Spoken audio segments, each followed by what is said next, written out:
Hey guys, how's it going? So it's been a while since I posted any real Michael Myers stuff, so I just wanted to go ahead. I did get a blank in the mail actually a couple days ago, and I did a one-day rehaul of it actually. I got the blank from on eBay, uh, Anita Horror Masks. He sells a bunch of blanks on there. It's the same guy that I did have my mannequin on, the campfire killer or campfire killer mask. He's the one that did the original sculpt before the melt away. I really like the sculpt on the clean side of it. I finally found one on eBay. I reached out to him just to make sure it was the same guy and everything like that, and it was. And so I got it in because that's the fit of the mask is perfect to my head, and I really like the cleanness of the sculpt. So with that, I'm going to go ahead and flip it around, and I'm going to go over the mask real quick. Alright guys, so there it is. I started off on the floor just to kind of give a overlook of it. But this was done in one day. Give it a little more detail here. And once again, this started off as just a plain latex blank. If you follow me on Instagram or on Facebook, I've been posting the pictures all day of exactly what I did to it. And this is, like I said, the same mask as this.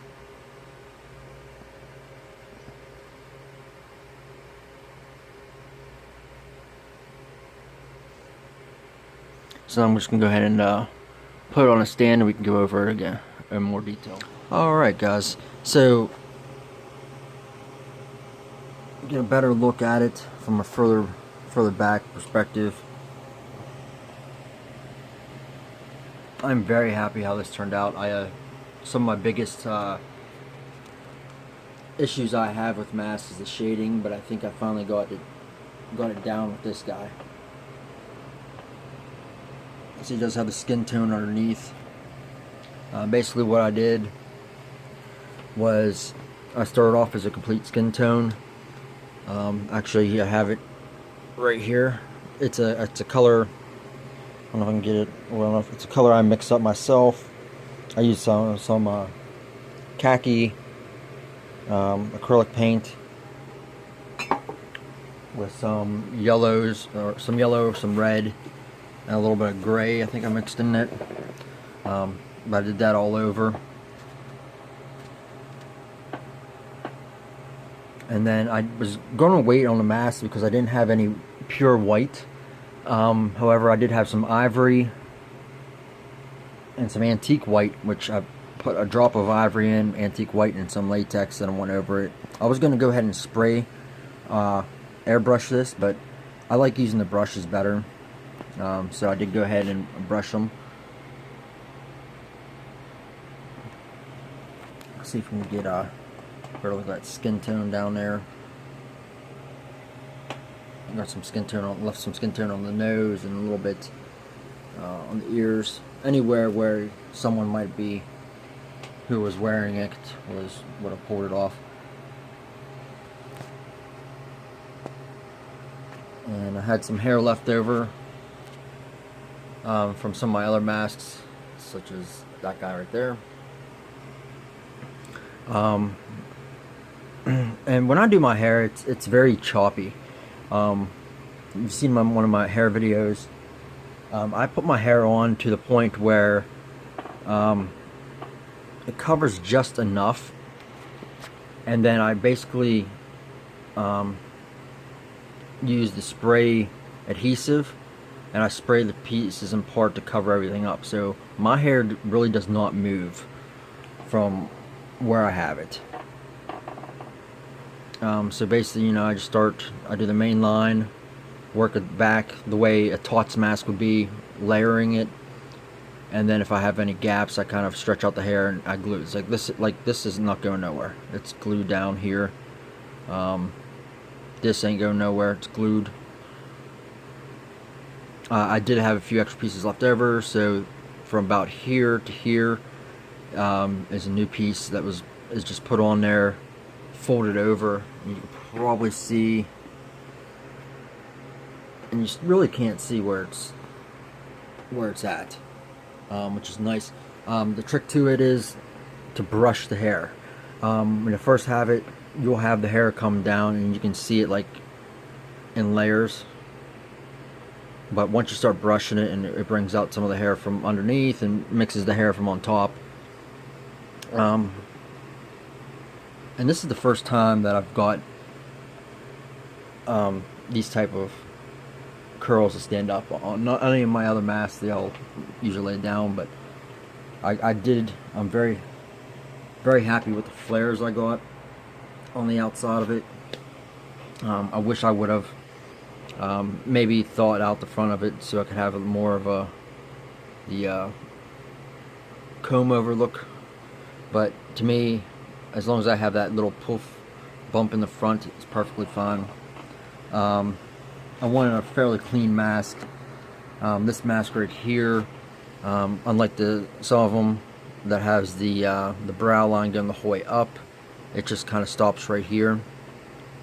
But I did dirty it up to make it look like it's going up. There's some skin tone right there. I just did a little bit of shading on there.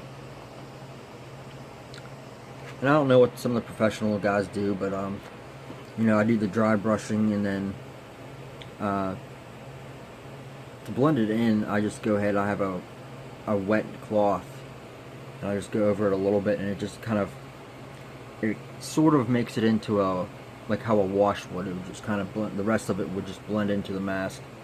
I did that here all on the sides and the ears, and down here I left some open, but this guy does in regular light have some yellowish tint to it, just because it is an off antique white.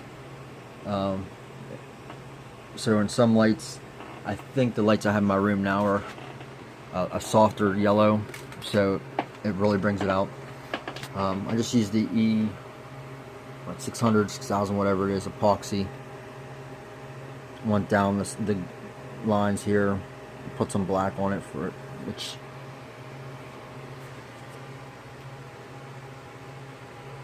in that side view,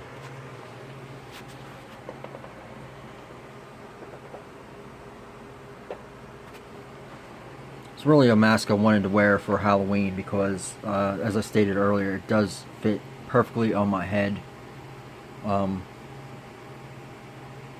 Even more so than the Campfire Killer, because I got to cut my own slit, which you can see really goes only up so high. The slit does not come with the mask, but excuse me.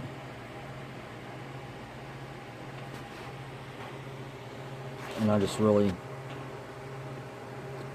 enjoy this mask, this sculpt.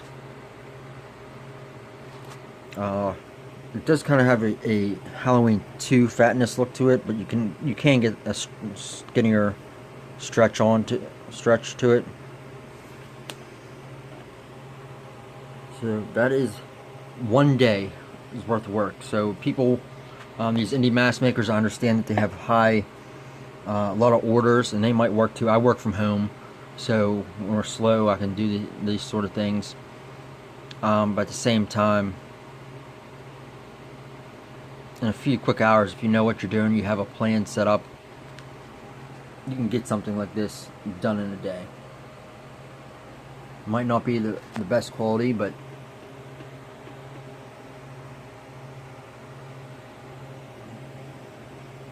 so I'm gonna go ahead and I'm gonna throw this guy on real quick, just to show you what it looks like on. I'm not gonna throw any coveralls on because it feels like it's 100 degrees up here in this office. So I just want to thank you guys for watching. I do have a few more things coming in the mail. Halloween's coming around as well, so I will probably be doing some cosplay videos with some of my masks. And as of right now, this guy will probably be the one I'll walk around town with Halloween night for trick-or-treating. It's either that one or my 2018. So I'm really not sure yet. But thank you guys for watching. If you like, hit subscribe. You can follow me on Instagram. I post most of my stuff there. I think it's the same here, JSR862 on Instagram. And that's where I post most of my more pictures than what I would post on here. So thank you guys, and I'm just going to go ahead and throw this on real quick for the end of the video.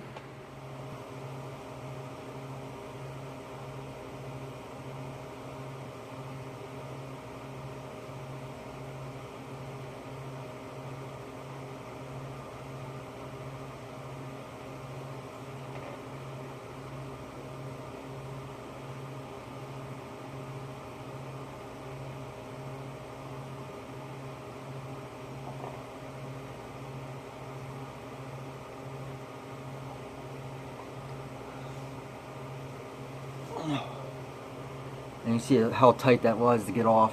I do have a very small head. The Tots mask is actually, the 2018 Tots mask is actually just a tad bit loose on my head, and I think that's a 23. So this is probably like a 22 and a half, maybe just under 23. But like I said, it fits my head perfectly. I love this. Love how this turned out. And thanks for watching, guys.